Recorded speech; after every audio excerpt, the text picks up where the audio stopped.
Okay, TB Nation, it's time to talk about Selena Gomez. While many have speculated on this one-time Disney actress, few seem to know the real truth. And while we all know her from shows like Barney to the Wizards of Waverly Place, it's always been a mystery as to why Selena would appear on Disney shows only to be pulled off 1 or 2 episodes later. And if you look at her IMDb, you'll see exactly what I'm talking about. Selena Gomez would be introduced as a new character on shows like Hannah Montana or The Sweet Life of Zack and Cody, only to disappear with no explanation a few episodes later. Well, after searching through Disney headquarters, I uncovered the truth. Apparently, Selena's problem at the studios weren't really with her at all, but rather her family. You see, due to her rough home life, neither parent was deemed fit to be on set, leaving Selena with her 18-year-old cousin as the only option for a custodial guardian. And that 18-year-old cousin was none other than Louis J. Gomez. That's right, Louis was deemed most fit for this job and was even paid to stay on set while Selena was working. But job after job, Louis continually got Selena fired, forcing her agent to jump to a new show. And while some claim Louis was intentionally getting Selena canned because he was jealous, the truth is much worse. You see, apparently Louis would pitch deeply inappropriate storylines to the directors, often involving drug smuggling or human trafficking. Well, we all know how this led to Louis being banned from all Disney sets, and how he used his on-set experience to land a security position at Nickelodeon. And as we all know, Louis's refusal to do his job and watch after the children actors at Nickelodeon led to every horrific act covered by the documentary Quiet on Set. Now, thankfully, Selena herself remained safe on set due to her taking after her cousin Louis. And though she kept it hidden at the time, she had started listening to Under Oath, and allegedly even tried headbanging.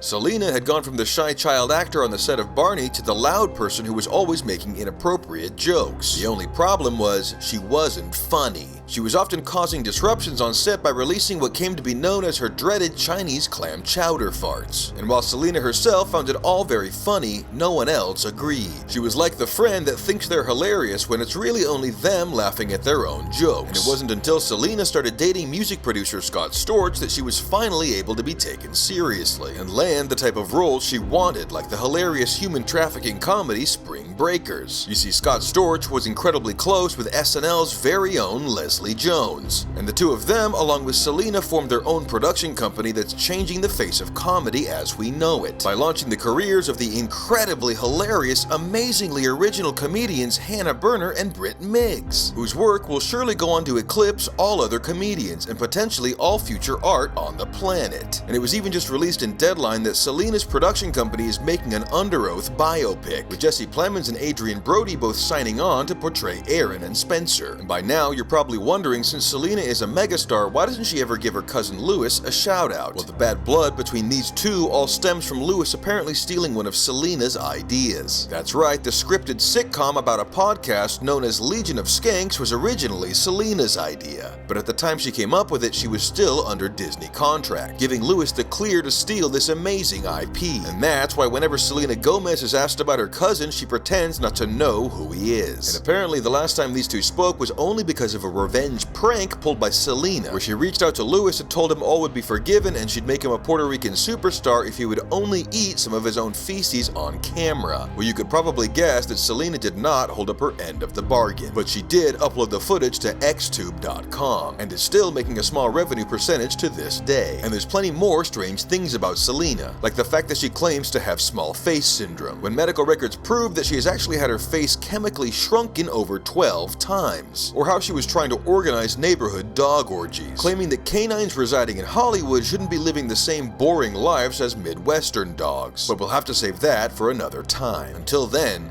Selena J. Gomez, you're a total bitch.